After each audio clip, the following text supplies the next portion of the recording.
为什么在现代这个社会，露天排便依然是许多人的选择呢？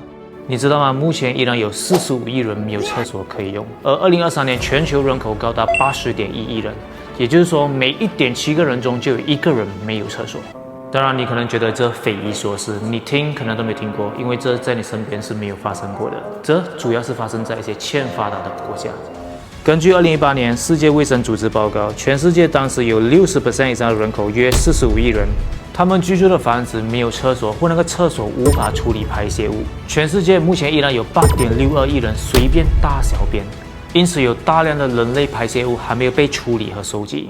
所以，如果你出门踩到屎的话，千万不要感到意外，这是正常的。目前依然有18亿人正在饮用未经过改善的水源，缺乏防范粪便污染的保护措施。全球1/3的学校更是不提供任何的厕所措施。这对于那些正在生理期的女生，以上种种的缺失都会为她们带来极大的不便。这也导致很多女生缺席缺课。在我们现代社会中，厕所不是一个基本的吗？它应该是个基本人权吧？你随便去一个 shopping mall， 你要坐式的，你要蹲式的，任君选择，而且还不用付水费耶。当然，我讲的不是那种大式厕所，比如你去双峰塔那种肯定要收费。我讲的是一般的厕所，或者是政府倡导的 B&W concept 的厕所。这些都是免费的，但在印度这种普通到不能再普通的厕所，竟然成为一个奢侈品。根据水源组织于2017年所发布的世界厕所的报告显示，在印度大约有7.32亿人无厕所可用，这占到了印度当时人口13亿5400万人口的54%，有超过一半的人口家里是没有厕所的，而剩下的那46% 人口是有厕所的在家里，但是他们不喜欢用自己的厕所，还是喜欢跑去户外解手。根据统计，在2014年，印度只有39%住家有厕所，70%乡村地区的民众在户外如厕。过去印度住家内的厕所不普及，许多女性得到户外解决，除了不方便之外，还常常被虫咬，更有遭遇性侵的风险。根据 RISE 2014年研究报告显示，他们观察了印度3235户家庭，其中只有43%，约1391户家里是有私人厕所的。但就算他们家里有厕所，依然有超过40% 的家庭依然选择露天排便。你猜是什么原因？因为他们觉得这样更加方便、更加自然、更加爽。有接近75% 的人这样认为。这当然啦，你去外面搭又不用冲水，又不用洗马桶，right？所以就省了很多的钱哦。当然，他们也是不喜欢用车子的，这是印度教的传统。I don't know why。Hello， 大家好，我是尼克斯，尼克斯一个专注于提供国际知识的频道。如果你还没关注的话，现在是有关注了，还记得打开那小铃铛，我会每周更新。上一期呢，我们就谈到了为什么新加坡是中国人移民海外的热门目的地。如果你还没看的话，请按上面链接去看，或等下来频道找也行。所以到底是什么原因让印度人对厕所还有车子这么抵触呢？都不要用它了，怎么呢？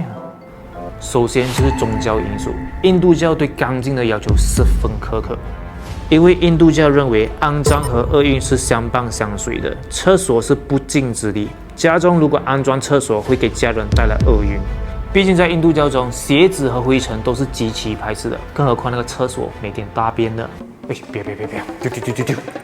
而印度教对大自然是情有独钟，因为他们认为大自然是最纯洁的，他们有净化邪气和肮脏的作用，所以他们很崇拜大自然。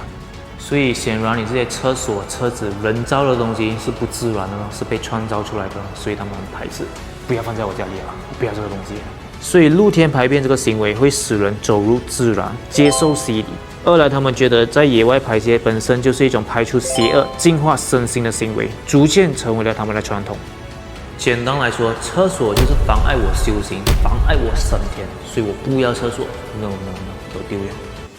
第二，印度的种姓制度也对此产生了推波助澜的作用，因为在印度人看来呢，只有低种姓的人才会每天跟那些大便啊、厕所啊、肮脏的东西打交道。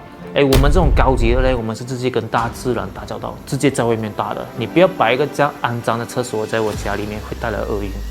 而且这种心理是贯穿于印尼整个社会，从上到下都有这种心理，而那些已经穷了的人更是避而远之。所以这就让我好奇了，那些住在美国和加拿大的印度人是不是也是这样啊？至少我观察到马来西亚的印度人好像没有这样。你知道吗？你知道的话，在下面留言告诉我们，让我们一起交流吧。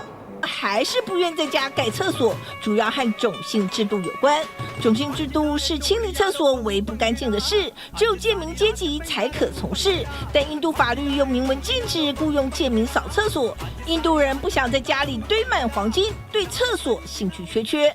तो बनवा दो ना शौचालय घर में भी जिस आंगन में तुलसी लगाते हैं वहां शौच करना शुरू कर दें。当然，除了那些传统因素，还有宗教因素，还有一些很实际的问题也要考虑，比如讲 money。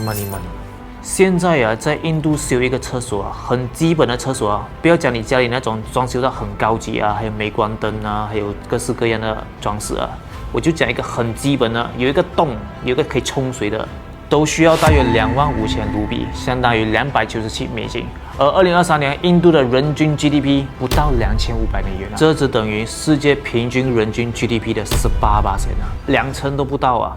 这费用相当于印度底层老百姓半年的收入啊，反正是很多人都修不起啦，因为他们连基本的生活条件都难以维持了，更何况提厕所、修建厕所，先解决温饱吧，孩子。在一些贫困地区，一个普通家庭所拥有的土地面积是非常有限的，无法为安装一个标准化的厕所提供足够空间。例如，在一些农村家庭中，厕所的建设会占用他们20% 以上的居住空间，这使得厕所建造变得不可行。具体你可以参考一下中国香港那个汤房啊，那个厕所跟住的地方连在一起的啊，你看了那个你就知道一个画面了。所以这就造成了很多印度人对修厕所这件事不上心。我随便路边都可以搭，为什么还修一个厕所占用我的空间呢？而且还带来厄运呢？可能，怕是你修没？当然，如果你没有厕所，会有厕所依然喜欢去外面大小便的话，会使这个社会付出很大的社会成本的哟。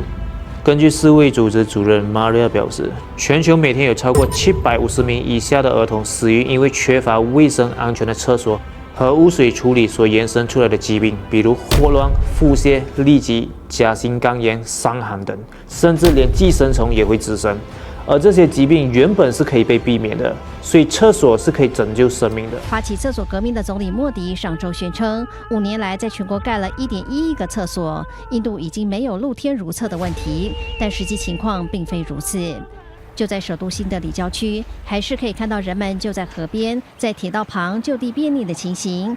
汉先生及2个小孩住在贫民窟的瑞卡，因为家中没厕所，得走10分钟的路程去上付费公厕，有时没钱还是得到野外解放。जंगल में जाना पड़ता है क्योंकि यहाँ पे तो इतनी सुविधा है नहीं, हमारे घर पे तो है नहीं। अगर पैसे होता तो चले जाते, नहीं होते तो फिर जंगल में जाते, इधर जो जंगल है पास में।